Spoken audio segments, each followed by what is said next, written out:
Imaginez que vous ayez le pouvoir de déplacer les cieux avec vos mots. Cela vous semble-t-il lointain ou impossible?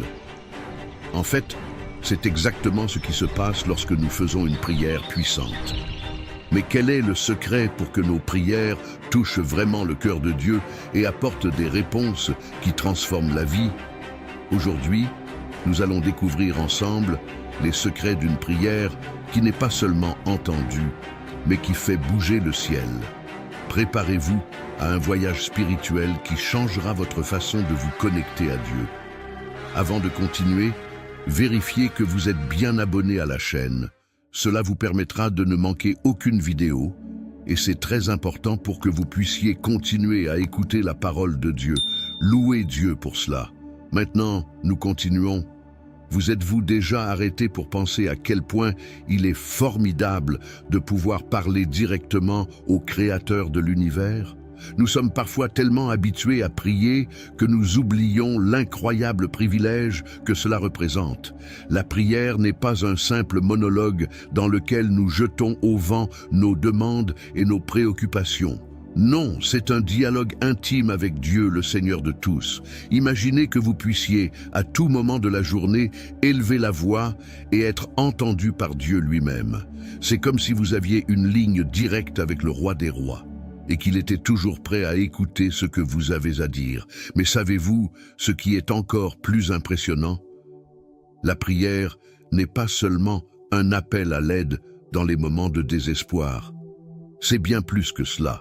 C'est un moyen d'entrer en contact avec le cœur de Dieu, de comprendre ses plans pour nous, de renforcer notre foi et de trouver la paix au milieu des tempêtes de la vie. Dans la Bible, nous trouvons de nombreux exemples de la puissance de la prière. L'un de ceux qui me touche le plus est celui de Daniel. Il a pris l'habitude de prier 3 fois par jour, même lorsque sa vie était en danger. Il a pris l'habitude de prier 3 fois par jour, même lorsque sa vie était en danger. Vous vous souvenez de l'histoire? Daniel savait que prier pouvait le conduire dans la fosse aux lions, mais il n'a pas renoncé à ce lien avec Dieu. La prière était tellement essentielle à sa vie que même la menace de mort ne l'a pas arrêté. Et quel a été le résultat? Dieu l'a non seulement protégé des lions, mais l'a aussi honoré, montrant à tous la puissance du Dieu qui répond aux prières des justes, Daniel 6. Cela m'amène à me demander si nous accordons à la prière la même importance que Daniel. Nous prions souvent de manière automatique, comme s'il s'agissait d'un point de plus sur notre liste de tâches quotidiennes. Mais, comme Daniel, nous devons réaliser que la prière est la clé qui nous permet d'affronter les situations les plus difficiles de la vie avec foi et courage. Lorsque nous prions sincèrement, il se passe quelque chose de surnaturel. Dieu nous entend et en plus, il agit. Un autre exemple merveilleux de la puissance de la prière se trouve dans la vie d'Élie. Vous connaissez cette histoire célèbre où il a prié pour qu'il ne pleuve pas et les cieux se sont fermés pendant 3 ans et demi? Oui, une seule prière. Puis, le moment venu, il a prié à nouveau et Dieu a envoyé la pluie sur la terre. 1er Roi 17 à 18. Cela nous montre que même dans des situations qui semblent incontrôlables, la prière a le pouvoir de faire bouger le ciel et la terre. Dieu a entendu la prière d'Élie parce qu'elle était alignée sur la volonté de Dieu. Cela ne signifie pas qu'Élie était parfait, mais il a compris l'importance de chercher Dieu dans la prière avant toute chose. Réfléchissez avec moi. Si Daniel, Élie et tant d'autres personnages bibliques ont connu de si grands miracles grâce à la prière, pourquoi avons-nous parfois l'impression que nos prières ne font aucune différence? C'est peut-être parce que nous nous sommes involontairement éloignés de l'essence de la prière. Au lieu de la considérer comme un privilège, nous la traitons comme une obligation. Avez-vous déjà prié en ayant l'impression que vos mots n'atteignent pas le plafond? C'est comme si vous vous parliez à vous-même. Je sais que cela peut être frustrant, mais la clé est de revenir à l'essentiel. Reconnaître que la prière est une occasion incroyable de parler à Dieu, d'ouvrir son cœur et d'être en sa présence. Et Dieu promet d'entendre chaque mot. L'apôtre Paul nous rappelle dans Philippiens 4, 6 à 7 que nous devons présenter nos demandes à Dieu avec supplication et action de grâce. et la paix de Dieu, qui surpasse toute intelligence, gardera nos cœurs et nos esprits dans le Christ Jésus. Vous voyez, il ne s'agit pas seulement de demander, mais aussi de reconnaître la paix qui vient lorsque nous savons que Dieu contrôle la situation. En parlant de prière, vous êtes-vous déjà arrêté sur l'exemple de Jésus? Même s'il était le Fils de Dieu, il priait constamment. À plusieurs moments de sa vie, il s'est retiré pour prier. Le moment le plus frappant se situe peut-être dans le jardin de Gethsémani. Jésus savait qu'il allait être condamné à la croix, à des souffrances inimaginables. Et qu'a-t-il fait? Il a prié. Mais ce n'était pas n'importe quelle prière.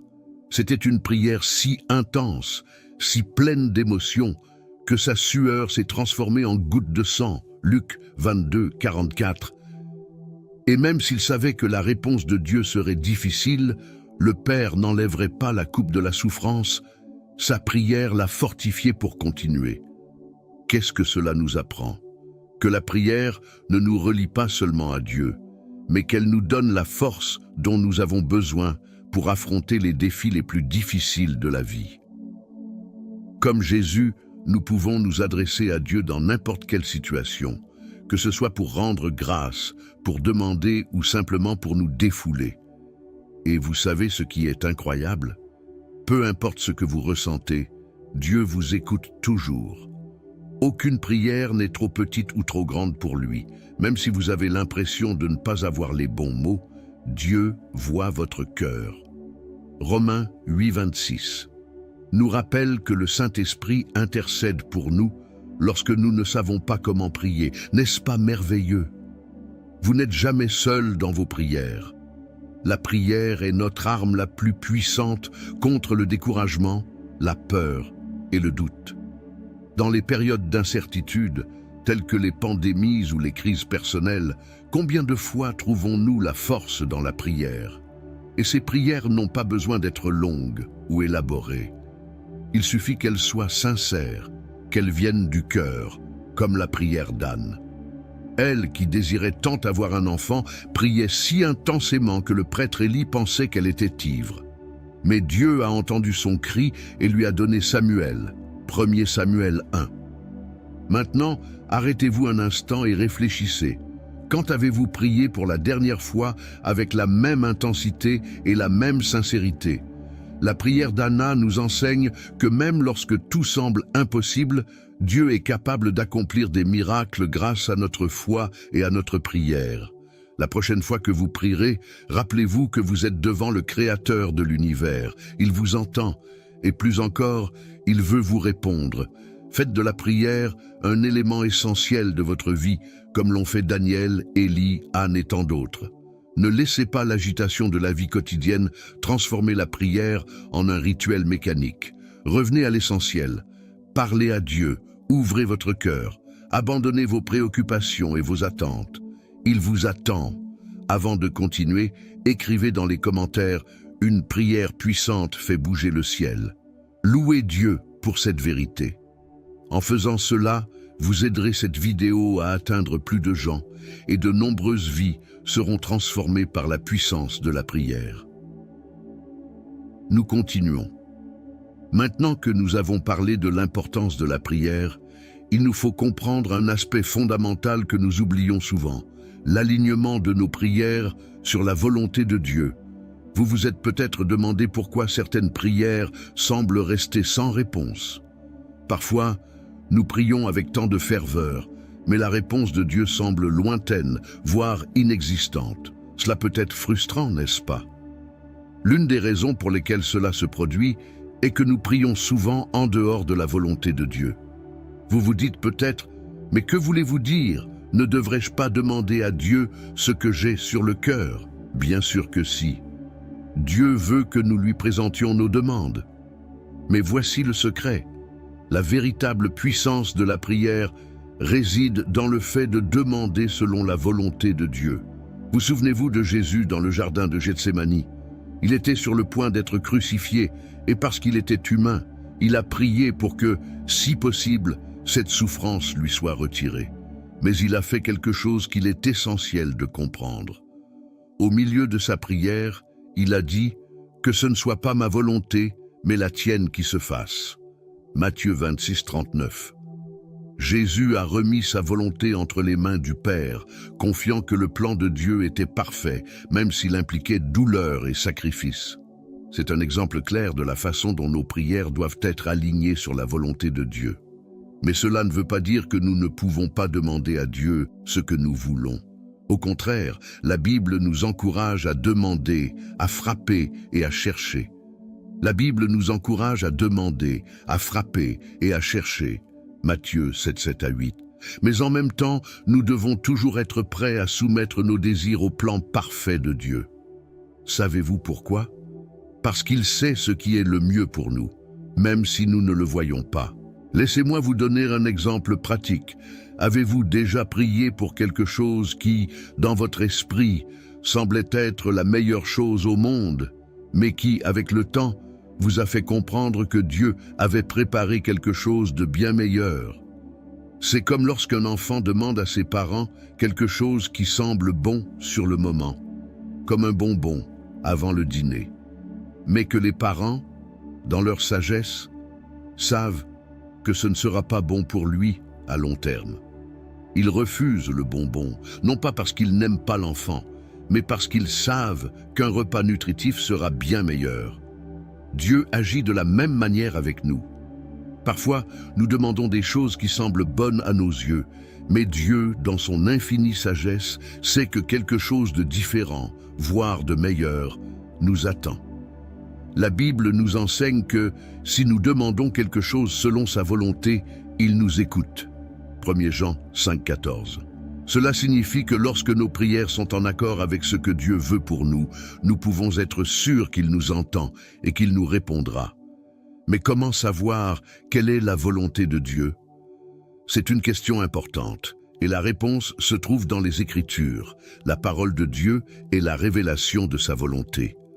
Lorsque nous passons du temps à méditer la Bible et à chercher à comprendre ses commandements, nous commençons à aligner nos pensées et nos désirs sur le cœur de Dieu. Voulez-vous un exemple biblique de quelqu'un qui a prié en dehors de la volonté de Dieu? Pensez au prophète Jonas. Dieu lui avait donné une mission: aller dans la ville de Ninive et prêcher la repentance. Mais Jonas ne voulait pas y aller. Il savait que Dieu, dans sa miséricorde, pouvait épargner les habitants de Ninive, et il ne pensait pas qu'il le méritait. Jonas a donc essayé de se soustraire à la volonté de Dieu. Nous savons ce qui s'est passé ensuite: une grande tempête, un poisson géant et 3 jours dans le ventre de ce poisson, jusqu'à ce que Jonas se soumette finalement à la volonté de Dieu. Jonas 1er à 3e. Finalement, la volonté de Dieu a prévalu et Ninive s'est repentie. Cette histoire nous enseigne que même lorsque nous essayons de nous détourner de la volonté de Dieu, il a toujours un plan plus grand qui finira par s'accomplir, que ce soit avec nous ou avec quelqu'un d'autre. La vie d'Abraham en est un autre exemple frappant. Dieu lui avait promis de faire de lui le père d'une grande nation, mais l'accomplissement de cette promesse semblait prendre beaucoup de temps. Abraham et Sarah étaient âgés et sans enfants. Dans un moment d'impatience, ils ont essayé d'aider Dieu en faisant en sorte qu'Abraham ait un fils avec Agar, la servante de Sarah. Ismaël est né de cette relation, mais il n'était pas le fils de la promesse. Le fils de la promesse était Isaac, qui est né au temps parfait de Dieu. Genèse 16, 21. Cette histoire nous montre que lorsque nous essayons de suivre nos propres plans, en dehors de la volonté de Dieu, nous créons des complications inutiles. Mais lorsque nous attendons le Seigneur et que nous nous fions à son calendrier, nous faisons l'expérience de l'accomplissement parfait de ses promesses. S'aligner sur la volonté de Dieu demande de la patience et de la confiance. Dans l'Ecclésiaste 3.1, nous apprenons qu'il y a un temps pour tout et une saison pour tout ce qui est sous les cieux. Vous priez peut-être depuis longtemps pour quelque chose et vous ne comprenez pas pourquoi Dieu ne vous a pas encore répondu. Il se peut que son heure ne soit pas encore venue. Dieu ne tarde pas, il ne vous a pas oublié. Il travaille dans les coulisses, préparant quelque chose de bien plus grand que vous ne pouvez l'imaginer. Et lorsque sa volonté sera accomplie, vous verrez que l'attente en valait la peine. Je sais que ce n'est pas facile. Parfois, attendre la volonté de Dieu peut être douloureux. Nous voulons des réponses rapides. Nous voulons que nos problèmes soient résolus immédiatement. Mais faire confiance à la volonté de Dieu, c'est reconnaître qu'il voit l'ensemble du tableau, alors que nous ne voyons qu'une petite partie de la situation. Romains 8h28 nous rappelle que nous savons que Dieu fait concourir toutes choses au bien de ceux qui l'aiment, de ceux qui sont appelés selon son dessein. Même lorsque nous ne comprenons pas ce qui se passe, nous pouvons être sûrs que Dieu travaille pour notre bien. Un dernier exemple que j'aimerais partager est celui de l'apôtre Paul. Il a prié plusieurs fois pour demander à Dieu de lui enlever une épine dans la chair, c'est-à-dire une difficulté ou une souffrance spécifique à laquelle il était confronté. Paul pensait que sans cette épine, il pourrait être plus efficace dans son ministère. Cependant, Dieu a répondu d'une manière à laquelle Paul ne s'attendait pas. Il n'a pas enlevé l'épine, mais a dit « Ma grâce te suffit, car ma puissance s'accomplit dans la faiblesse. » 2 Corinthiens 12:9. Au lieu de donner à Paul ce qu'il voulait, Dieu lui a donné quelque chose de mieux, la force de supporter l'épreuve et l'assurance que sa grâce serait suffisante. Cette réponse était parfaitement conforme à la volonté de Dieu pour la vie de Paul. Et Paul a appris à se réjouir même dans ses faiblesses, parce qu'il a compris qu'en fin de compte, la volonté de Dieu était parfaite. Comment aligner nos prières sur la volonté de Dieu? Tout d'abord, nous devons connaître sa parole. Plus nous lisons la Bible, plus nous comprenons le cœur de Dieu. Ensuite, nous devons être prêts à soumettre nos désirs à sa souveraineté en ayant confiance qu'il sait ce qui est le mieux pour nous. Enfin, nous devons apprendre à attendre le moment choisi par Dieu, sachant qu'il agit toujours avec sagesse et amour. Parlez à Dieu avec sincérité, épanchez votre cœur, mais toujours avec la volonté de dire « Seigneur, que ta volonté et non la mienne soit faite ». C'est la clé d'une prière puissante et efficace. Après tout, qui peut mieux guider notre vie que le Créateur lui-même, qui connaît le début, le milieu et la fin de toutes choses? Et n'oubliez pas, Dieu est toujours à l'écoute. Et lorsque vos prières sont alignées sur sa volonté, vous pouvez être sûr qu'au moment opportun, il vous répondra avec force. Quand on parle de prière, il y a une chose qui ne peut jamais manquer, la foi. Et la foi est vraiment le cœur de la prière. C'est elle qui donne vie à nos paroles et transforme ce qui ne serait qu'une simple conversation avec Dieu en une connexion puissante. Sans la foi, prier serait comme planter une graine sans croire qu'elle va germer. Vous pouvez même la planter, mais si vous ne croyez pas que quelque chose en sortira, il n'y aura certainement pas de fruit. La Bible est très claire à ce sujet. En Hébreux 11:6, il est dit « Sans la foi, il est impossible de plaire à Dieu, car celui qui s'adresse à lui doit croire qu'il existe et qu'il récompense ceux qui le cherchent. » Je ne sais pas si vous avez déjà réfléchi à ce passage, mais il nous enseigne quelque chose de fondamental. Lorsque vous vous adressez à Dieu, vous devez non seulement croire qu'il vous entend, mais aussi qu'il vous répondra. Et c'est là que la foi entre en jeu. C'est cette confiance inébranlable que, même lorsque les circonstances disent le contraire, Dieu travaille en notre faveur. Si nous pensons aux exemples bibliques, l'un des plus inspirants est celui d'Abraham. J'aime me souvenir de l'histoire d'Abraham parce qu'il s'agit d'une véritable leçon de foi. Dieu lui avait promis de faire de sa descendance une grande nation, mais il y avait un petit détail. Lui et sa femme Sarah étaient déjà très âgés et n'avaient pas d'enfants. Imaginez la frustration. Combien de fois vous êtes-vous senti dans cette situation, attendant quelque chose qui semblait impossible? Abraham avait des raisons de douter, mais il a choisi de croire. Romains 4:20-21 nous dit que Abraham n'a pas douté de la promesse de Dieu, mais il a été fortifié dans sa foi et a rendu gloire à Dieu, pleinement convaincu que Dieu avait le pouvoir d'accomplir ce qu'il avait promis. C'est incroyable. Abraham n'a pas seulement cru, il a été pleinement convaincu. C'est cela la foi. Même lorsque tous les faits disaient le contraire, il savait que Dieu avait le pouvoir de tenir sa promesse. Et Dieu l'a fait. Sarah a donné naissance à Isaac, et nous connaissons la suite de l'histoire. Abraham est devenu le père d'une grande nation. Mais il est important de comprendre que la foi ne consiste pas seulement à attendre que les promesses de Dieu se réalisent. Elle consiste également à faire confiance à Dieu, même lorsque la réponse n'est pas celle que nous attendons. Et c'est là un aspect difficile à comprendre. Parfois, nous prions avec foi, croyant que Dieu répondra d'une certaine manière, et la réponse vient d'une manière complètement différente. Ou dans certains cas, Dieu dit non.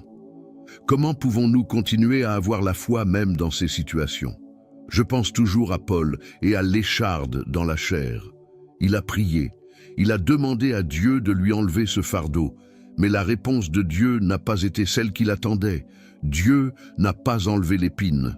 Au contraire, il lui a dit « Ma grâce te suffit, car ma puissance s'accomplit dans la faiblesse ». 2 Corinthiens 12, 9. Paul a compris que la volonté de Dieu était différente de la sienne, et au lieu de perdre la foi, il est devenu encore plus fort. Il a accepté que si Dieu n'enlevait pas son épine, c'est qu'il y avait un plus grand dessein, et il s'y est fié.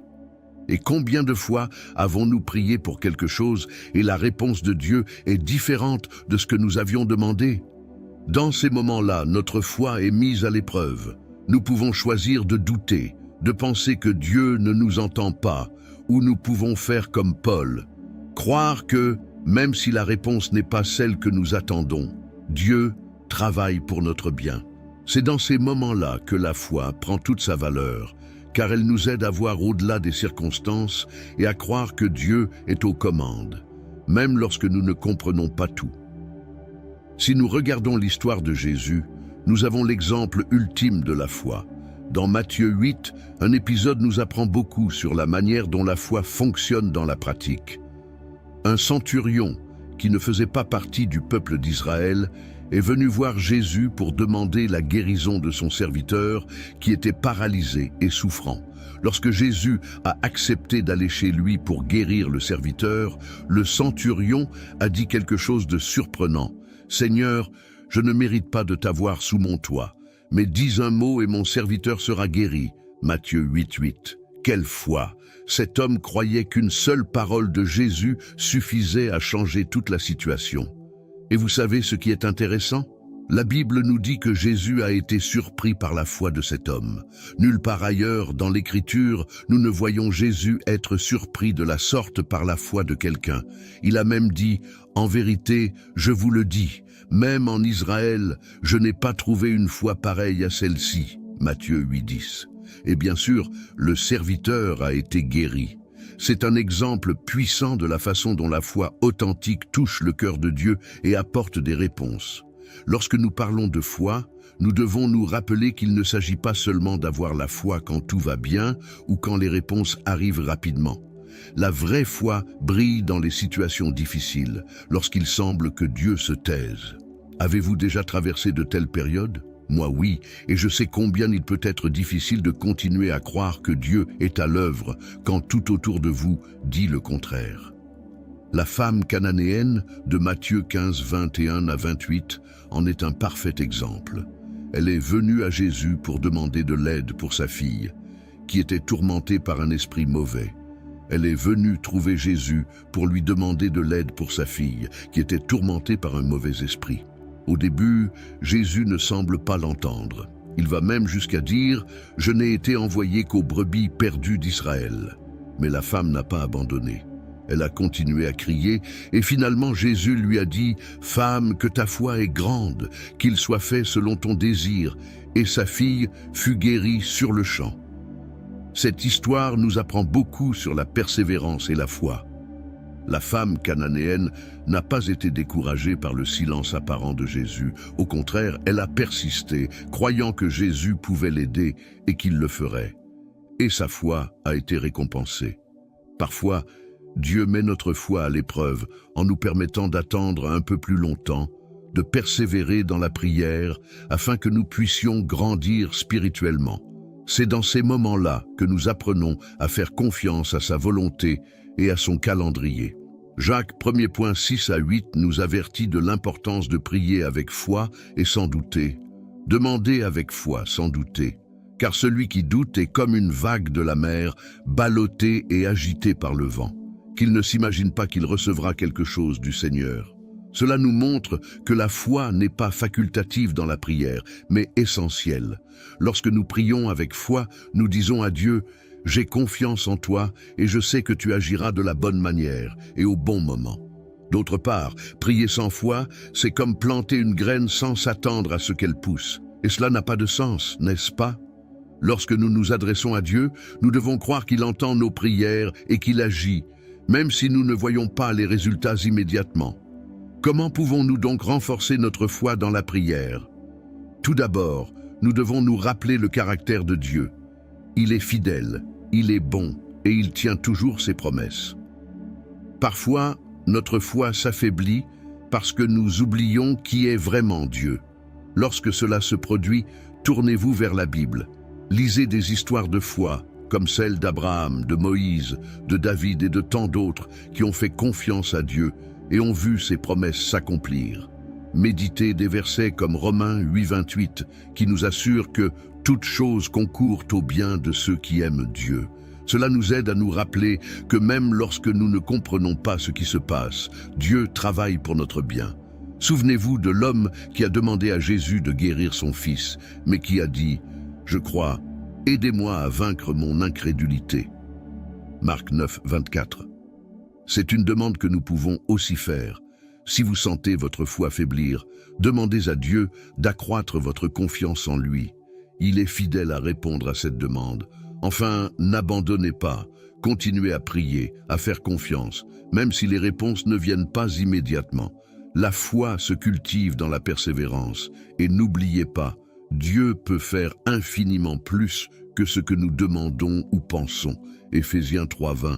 Alors, quand vous priez, priez avec foi. Dieu vous entend et vous répond toujours de la manière et au moment qui vous conviennent le mieux. Avant de poursuivre, j'ai remarqué que vous n'avez pas encore laissé votre j'aime. Il est très important que vous laissiez votre j'aime, car cela permet à YouTube de continuer à recommander ce contenu à un grand nombre de personnes. Assurez-vous donc de contribuer à la diffusion de la parole de Dieu. D'accord ? Quand on parle de prière, il y a une chose qui ne peut jamais manquer, la foi.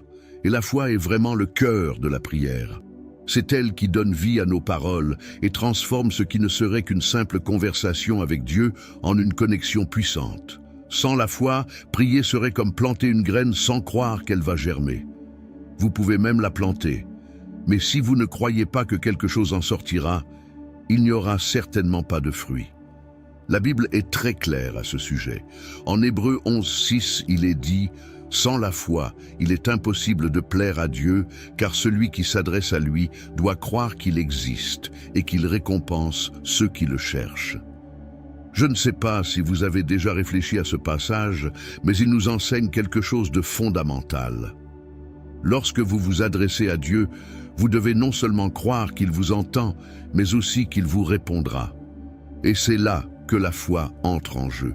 C'est cette confiance inébranlable que même lorsque les circonstances disent le contraire, Dieu travaille en notre faveur. Si nous pensons aux exemples bibliques, l'un des plus inspirants est celui d'Abraham. J'aime me souvenir de l'histoire d'Abraham parce qu'il s'agit d'une véritable leçon de foi. Dieu lui avait promis de faire de sa descendance une grande nation, mais il y avait un petit détail. Lui et sa femme Sarah étaient déjà très âgés et n'avaient pas d'enfants. Imaginez la frustration. Combien de fois vous êtes-vous senti dans cette situation, attendant quelque chose qui semblait impossible? Abraham avait des raisons de douter, mais il a choisi de croire. Romains 4:20-21 nous dit que Abraham n'a pas douté de la promesse de Dieu, mais il a été fortifié dans sa foi et a rendu gloire à Dieu, pleinement convaincu que Dieu avait le pouvoir d'accomplir ce qu'il avait promis. C'est incroyable. Abraham n'a pas seulement cru, il a été pleinement convaincu. C'est cela la foi. Même lorsque tous les faits disaient le contraire, il savait que Dieu avait le pouvoir de tenir sa promesse. Et Dieu l'a fait. Sarah a donné naissance à Isaac et nous connaissons la suite de l'histoire. Abraham est devenu le père d'une grande nation. Mais il est important de comprendre que la foi ne consiste pas seulement à attendre que les promesses de Dieu se réalisent. Elle consiste également à faire confiance à Dieu, même lorsque la réponse n'est pas celle que nous attendons. Et c'est là un aspect difficile à comprendre. Parfois, nous prions avec foi, croyant que Dieu répondra d'une certaine manière, et la réponse vient d'une manière complètement différente. Ou, dans certains cas, Dieu dit non. Comment pouvons-nous continuer à avoir la foi même dans ces situations? Je pense toujours à Paul et à l'écharde dans la chair. Il a prié, il a demandé à Dieu de lui enlever ce fardeau, mais la réponse de Dieu n'a pas été celle qu'il attendait. Dieu n'a pas enlevé l'épine. Au contraire, il lui a dit « Ma grâce te suffit car ma puissance s'accomplit dans la faiblesse » 2 Corinthiens 12:9. Paul a compris que la volonté de Dieu était différente de la sienne. Et au lieu de perdre la foi, il est devenu encore plus fort. Il a accepté que si Dieu n'enlevait pas son épine, c'est qu'il y avait un plus grand dessein, et il s'y est fié.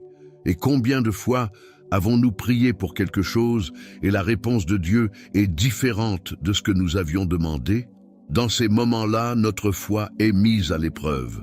Nous pouvons choisir de douter, de penser que Dieu ne nous entend pas, ou nous pouvons faire comme Paul, croire que, même si la réponse n'est pas celle que nous attendons, Dieu travaille pour notre bien. C'est dans ces moments-là que la foi prend toute sa valeur, car elle nous aide à voir au-delà des circonstances et à croire que Dieu est aux commandes, même lorsque nous ne comprenons pas tout. Si nous regardons l'histoire de Jésus, nous avons l'exemple ultime de la foi. Dans Matthieu 8, un épisode nous apprend beaucoup sur la manière dont la foi fonctionne dans la pratique. Un centurion, qui ne faisait pas partie du peuple d'Israël, est venu voir Jésus pour demander la guérison de son serviteur, qui était paralysé et souffrant. Lorsque Jésus a accepté d'aller chez lui pour guérir le serviteur, le centurion a dit quelque chose de surprenant. « Seigneur, je ne mérite pas de t'avoir sous mon toit, mais dis un mot et mon serviteur sera guéri. » Matthieu 8:8. Quelle foi! Cet homme croyait qu'une seule parole de Jésus suffisait à changer toute la situation. Et vous savez ce qui est intéressant?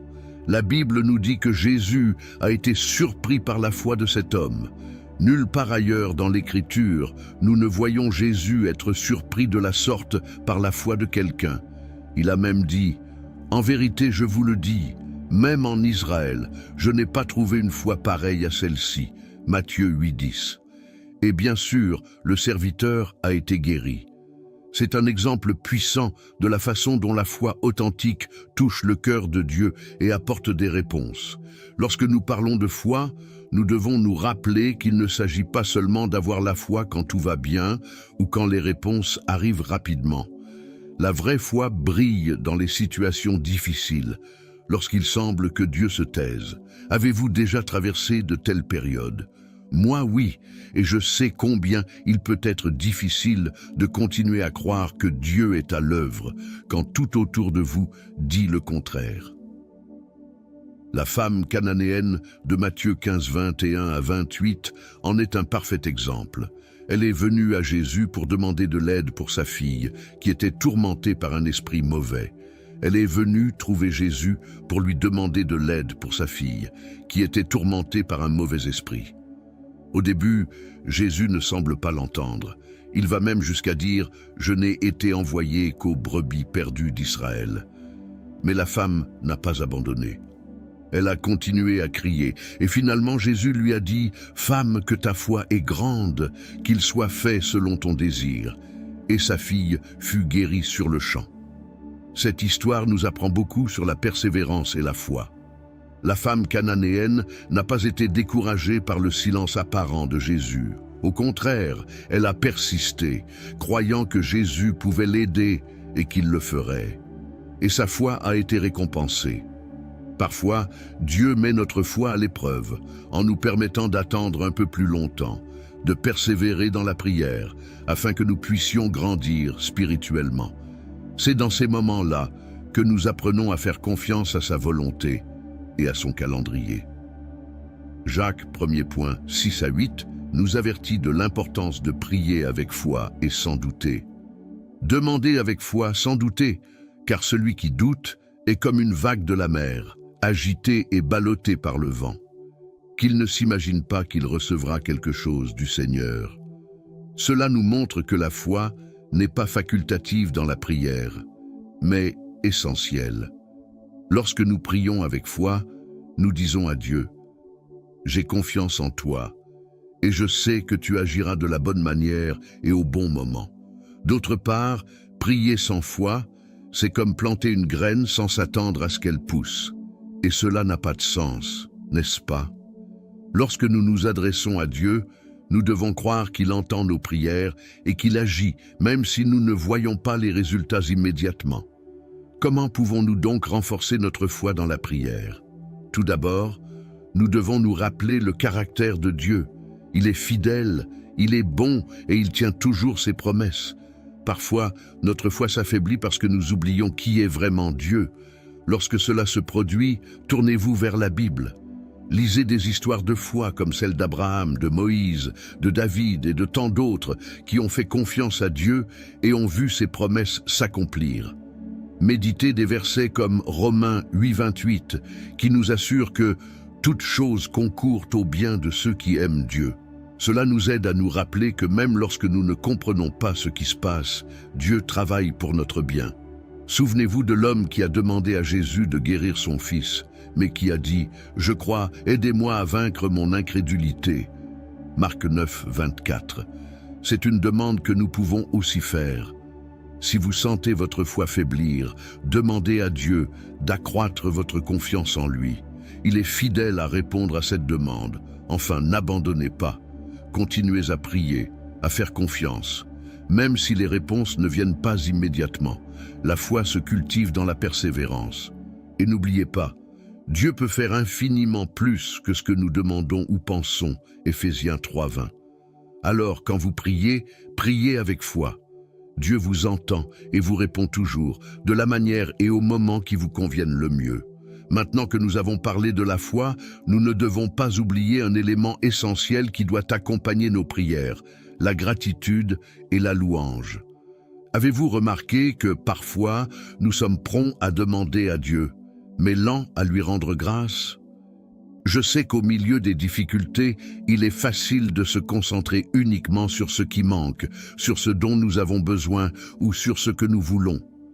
Mais la vérité est que lorsque nous développons une attitude de gratitude dans nos prières, notre perspective sur la vie change complètement.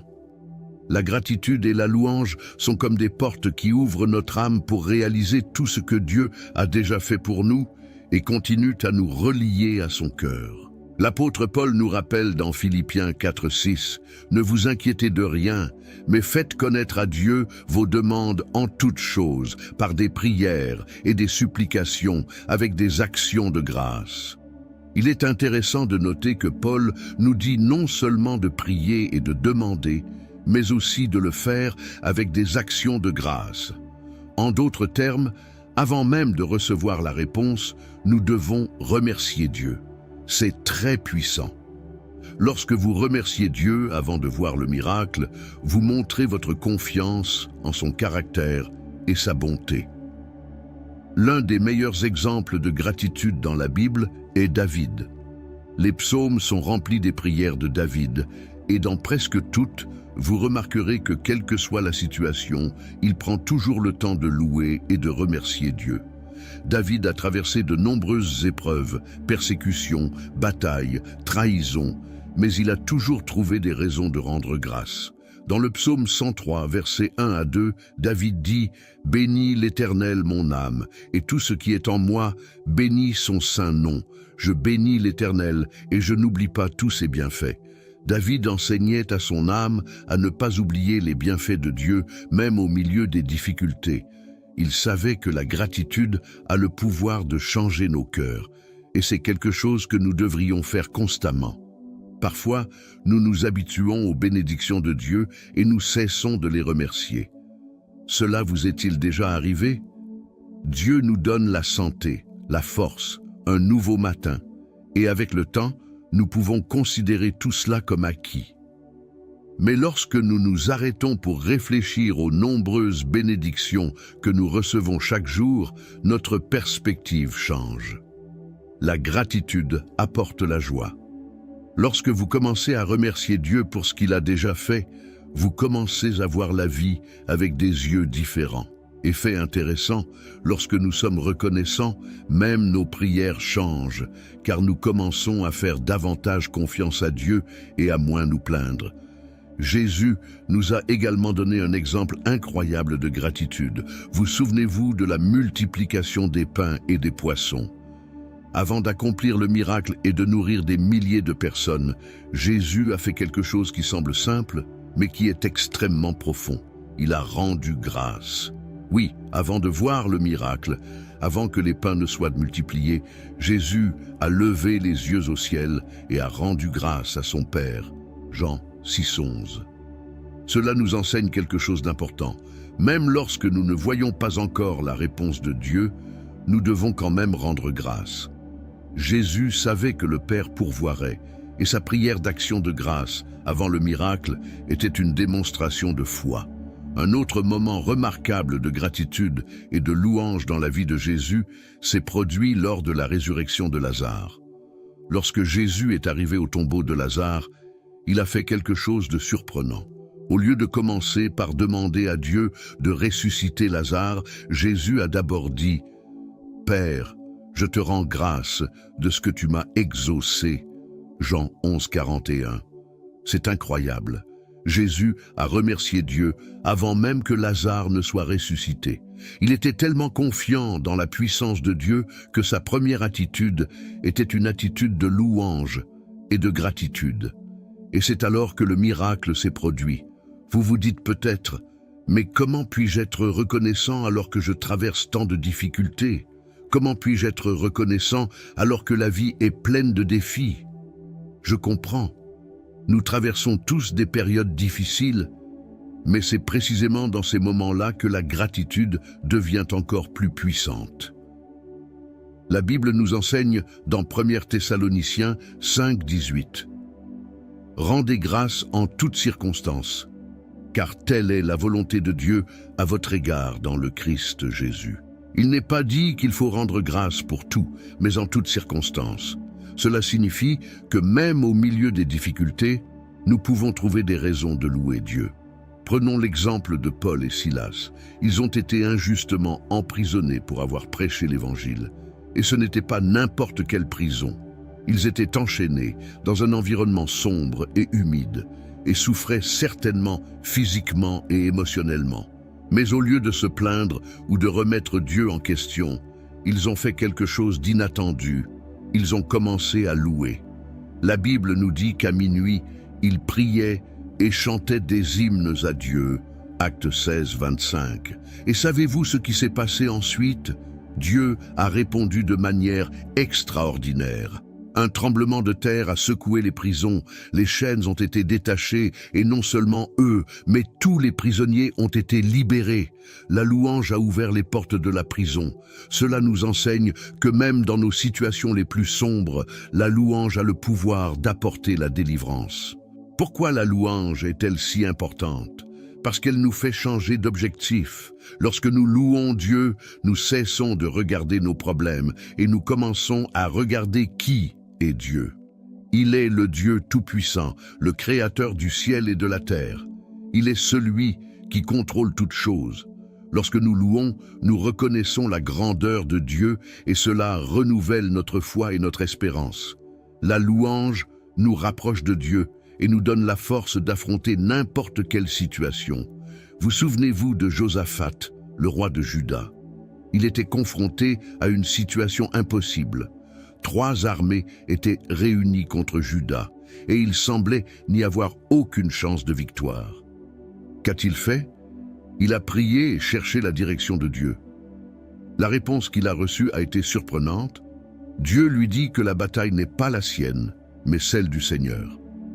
Alors, au lieu de préparer ses soldats, il les a préparés à combattre.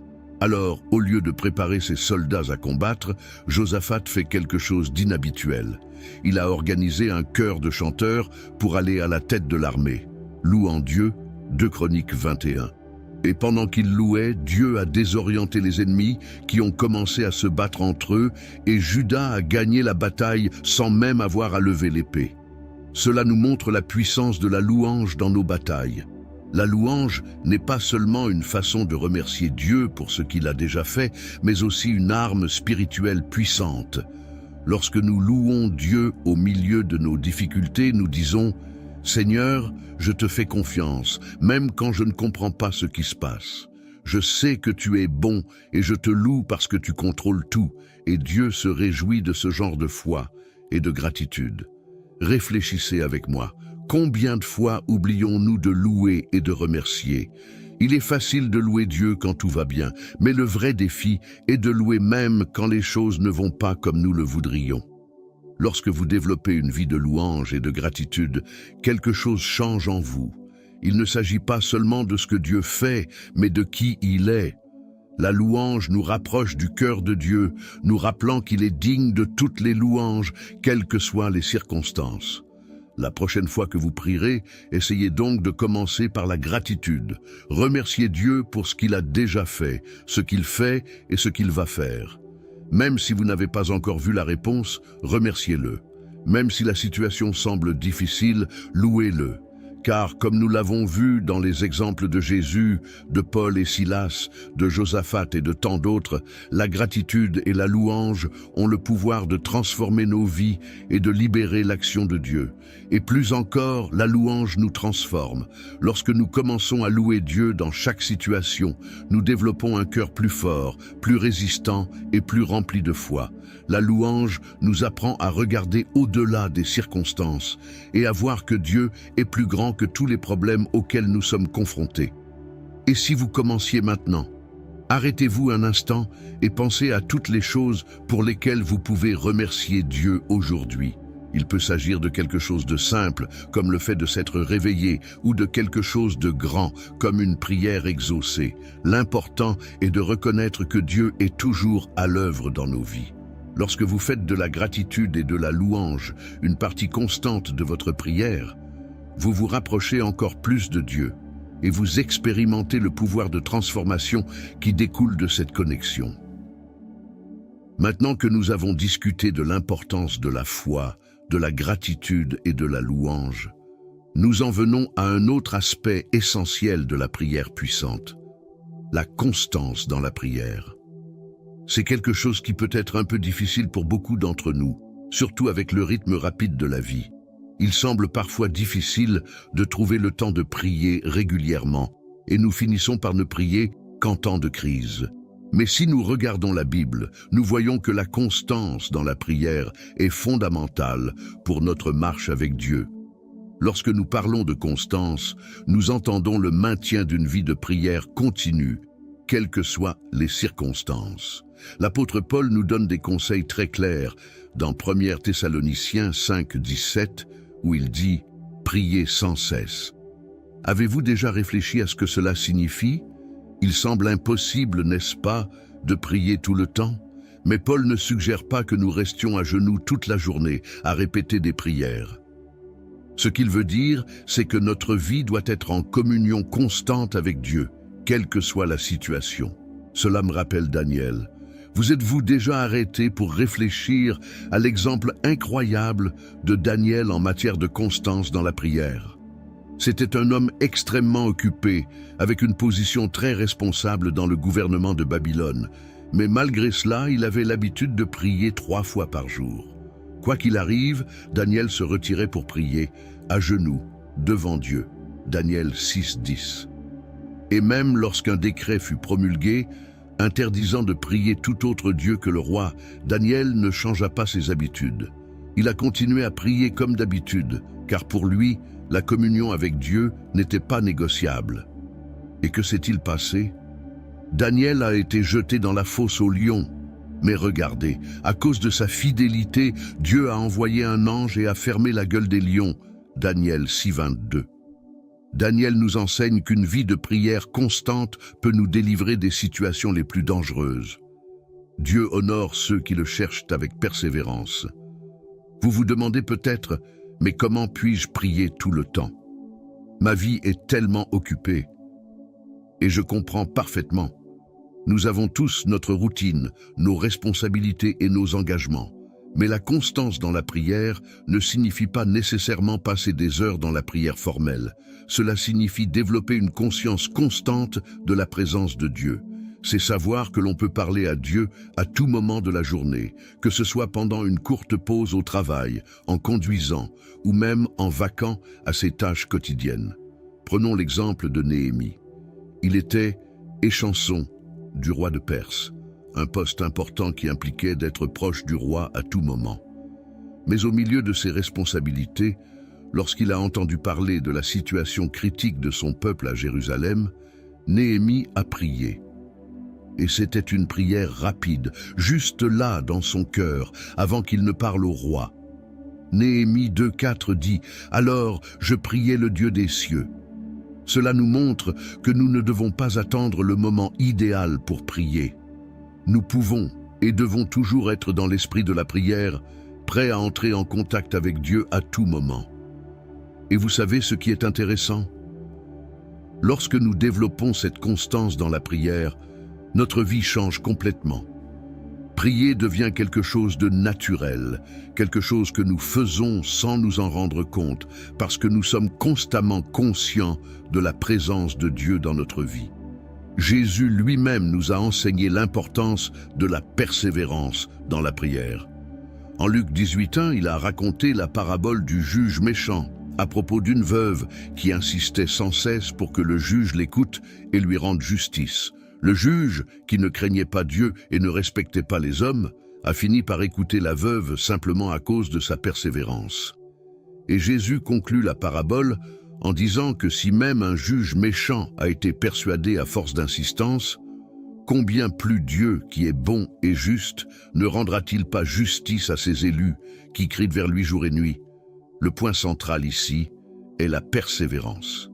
Jésus nous a appris à ne pas abandonner. Parfois, les réponses de Dieu peuvent prendre du temps, ou elles peuvent ne pas être telles que nous les imaginons, mais notre rôle est de continuer à chercher. Et cette recherche constante, cette persistance, est ce qui montre notre foi en action.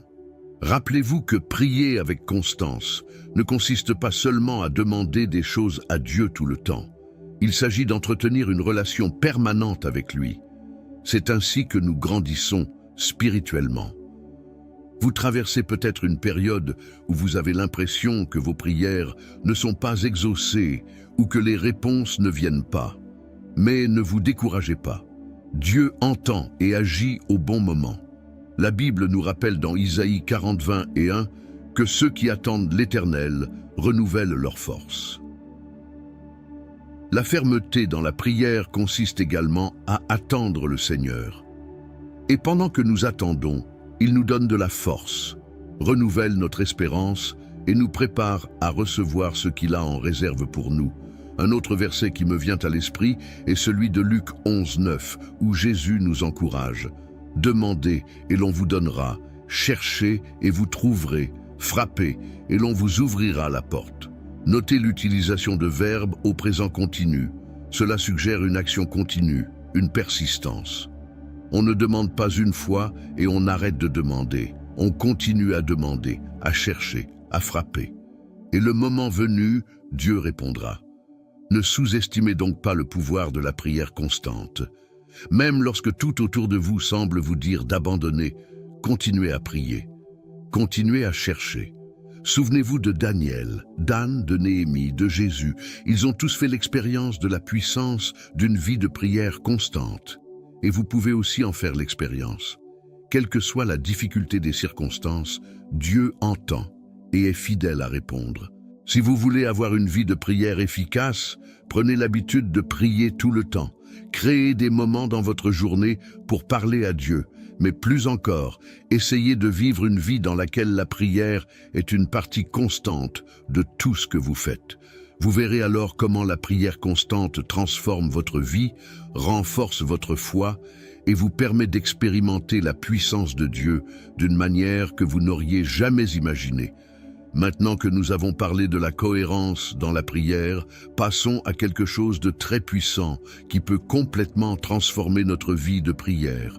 Utiliser la parole de Dieu dans nos prières. C'est quelque chose que beaucoup de gens ne font pas très souvent, mais la vérité est que prier à partir de la Bible, avec les promesses et les vérités de Dieu, est l'un des moyens les plus efficaces de se connecter avec lui. Savez-vous pourquoi ? Parce que lorsque nous prions avec la parole de Dieu, nous alignons nos prières directement sur sa volonté. Et, comme nous le savons, Dieu tient toujours sa parole. Je sais qu'il peut parfois sembler compliqué de réfléchir à la manière exacte d'utiliser la Bible dans la prière, mais permettez-moi de l'expliquer d'une manière simple et pratique. La Bible est pleine de promesses, pleine de vérités sur qui est Dieu et ce qu'il veut pour nous. Lorsque nous prenons ces vérités et que nous les mettons dans nos prières, nous déclarons la volonté de Dieu pour notre vie. Et savez-vous ce qui est le plus incroyable ? Dieu honore sa parole.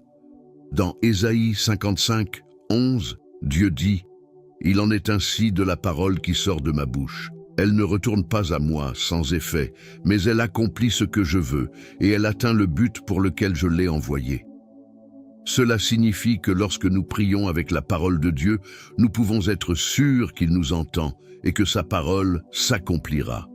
Pensons à un exemple biblique clair, Jésus. Lorsqu'il a été tenté par Satan dans le désert, comment a-t-il répondu à la tentation? Par la parole de Dieu. À chaque tentation, Jésus a cité l'Écriture, montrant qu'il était ancré dans la vérité de Dieu et qu'aucun mensonge ou tentation ne pouvait ébranler sa foi. Matthieu 4, 1 à 11. Jésus aurait pu utiliser ses propres mots. Après tout, il est le Fils de Dieu. Mais il a choisi d'utiliser les Écritures, nous enseignant ainsi l'importance de connaître la parole et de l'appliquer à nos combats spirituels et à nos prières. Il est également intéressant de noter que la Bible nous aide à prier de manière plus spécifique. Parfois, nous ne savons pas quoi ou comment prier, mais lorsque nous creusons dans la parole de Dieu, nous trouvons des directives claires.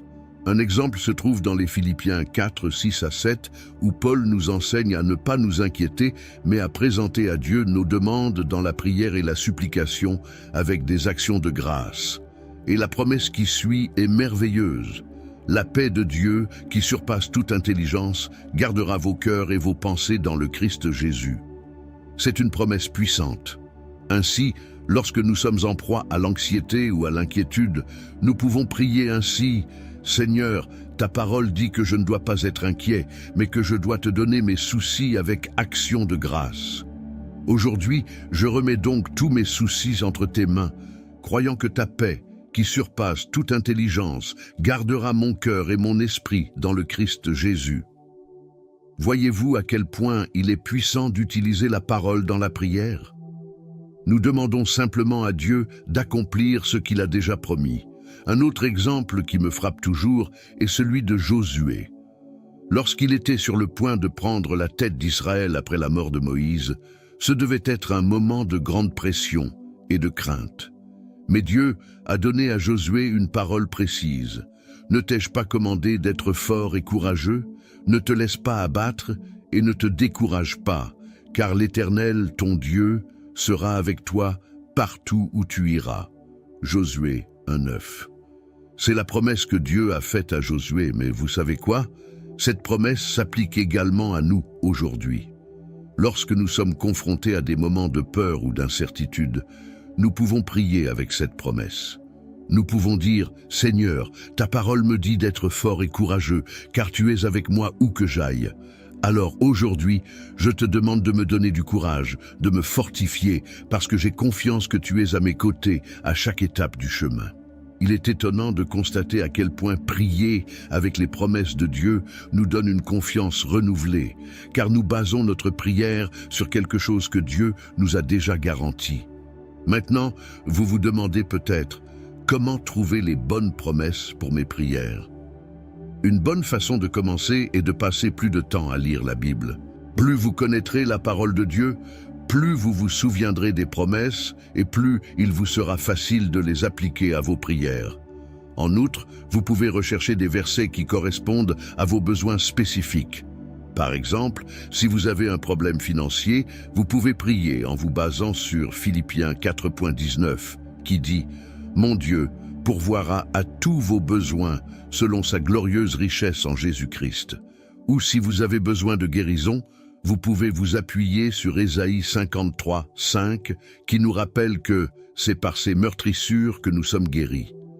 Ce sont des promesses que nous pouvons revendiquer dans nos prières. Un autre exemple merveilleux que je vois dans l'Écriture est celui de David, qui priait souvent en se basant sur la parole de Dieu. Dans le psaume 119, il dit « J'ai gardé ta parole dans mon cœur, afin de ne pas pécher contre toi ». Cela nous montre que David comprenait l'importance de connaître et de garder la parole de Dieu, car elle le guidait et l'aidait à vivre d'une manière qui plaisait à Dieu. Dans le même livre des psaumes, nous voyons David citer à plusieurs reprises les promesses de Dieu et les utiliser dans ses prières. Il ne se contentait pas de demander de l'aide, mais rappelait toujours à Dieu ses promesses et s'appuyait sur elles pour renforcer sa confiance. N'oublions pas non plus le psaume 23, dans lequel David prie avec une confiance inébranlable dans la provision et la protection de Dieu. Il commence ainsi. « L'Éternel est mon berger, je ne manque de rien ». C'est une déclaration puissante, une prière qui reflète une confiance totale en Dieu, notre pourvoyeur et notre guide. Le psaume 23 est un exemple classique de la manière dont nous pouvons prier, sur la base de ce que nous savons déjà que Dieu est et fait pour nous. Lorsque vous priez avec la parole de Dieu, vous fondez votre foi sur quelque chose d'immuable.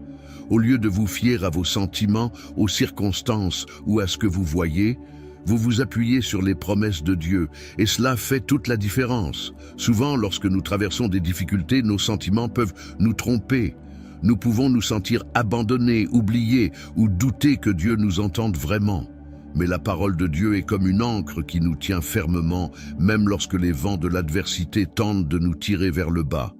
Un autre passage que j'aime beaucoup se trouve dans Jean 15,7, où Jésus nous dit « Si vous demeurez en moi et que mes paroles demeurent en vous, vous demanderez tout ce que vous voudrez et cela vous sera accordé. » Jésus dit que lorsque ses paroles, c'est-à-dire ses promesses et ses enseignements, demeurent en nous, nos prières deviennent plus efficaces.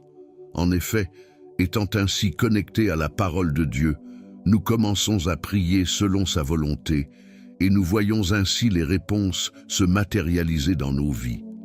Si vous voulez que vos prières soient puissantes, commencez à utiliser la parole de Dieu dans vos prières, quelle que soit votre situation. Anxiété, peur, doute, problèmes financiers, santé, il existe une promesse de Dieu pour chacun de ces domaines. Et lorsque vous priez en vous basant sur ces promesses, vous affirmez votre confiance en un Dieu qui est fidèle et qui ne manque jamais de tenir sa parole. La prochaine fois que vous prierez, commencez par un verset. Cherchez dans la Bible une promesse qui se rapporte à ce que vous vivez et utilisez-la comme base de votre prière. Vous verrez que cela changera vos sentiments, car vous prierez en sachant que Dieu s'est déjà exprimé sur le sujet et qu'il a le contrôle. Demandez avec humilité et en vous soumettant à la volonté de Dieu. Je pense que c'est l'un des points les plus difficiles, parce que souvent, lorsque nous prions, nous avons des désirs spécifiques dans nos cœurs. Nous voulons que Dieu réponde à nos besoins ou change certaines situations, ce qui est tout à fait naturel. Après tout, la prière est le moyen par lequel nous nous approchons de Dieu et lui présentons nos demandes. Mais il y a une différence entre prier dans la foi et la confiance et prier égoïstement, comme si nous exigions de Dieu qu'il fasse exactement ce que nous voulons.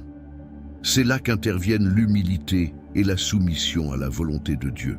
L'une des plus belles choses dans la prière est d'apprendre à prier avec un cœur humble, en reconnaissant que, même si nous avons nos propres désirs, la volonté de Dieu est toujours la meilleure.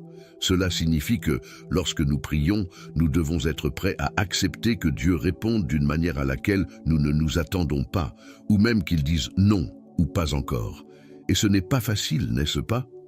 Parfois, la réponse de Dieu peut être différente de ce que nous imaginons, mais lorsque nous nous soumettons à sa volonté, nous montrons que nous avons confiance en son plan, quelle que soit sa décision. Combien de fois avons-nous prié pour quelque chose que nous voulions vraiment, et lorsque la réponse n'est pas celle que nous attendions, nous nous sentons frustrés? Mais la Bible nous enseigne que Dieu voit tout, qu'il sait ce qui est le mieux pour nous et que sa sagesse dépasse de loin notre entendement. Un verset qui nous aide à comprendre cela se trouve dans Ésaïe 55, 8 à 9, où Dieu nous dit « Car mes pensées ne sont pas vos pensées, et vos voix ne sont pas mes voix. Autant les cieux sont élevés au-dessus de la terre, autant mes voix sont élevées au-dessus de vos voix, et mes pensées au-dessus de vos pensées. » Cela nous rappelle le plan de Dieu. Cela nous rappelle que le plan de Dieu est plus grand que ce que nous pouvons voir. Il sait ce dont nous avons besoin, même si nous ne le savons pas. Lorsque nous parlons de prier avec humilité, cela signifie également reconnaître que nous ne contrôlons pas tout. Nous essayons souvent de contrôler notre vie, mais la vérité, c'est que c'est Dieu qui la contrôle. Et lorsque nous reconnaissons cela, nous pouvons nous reposer sur le fait qu'il sait ce qui est le mieux pour nous. Un autre aspect de l'humilité dans la prière consiste à ne pas insister sur notre propre volonté au point d'ignorer ce que Dieu essaie de nous dire.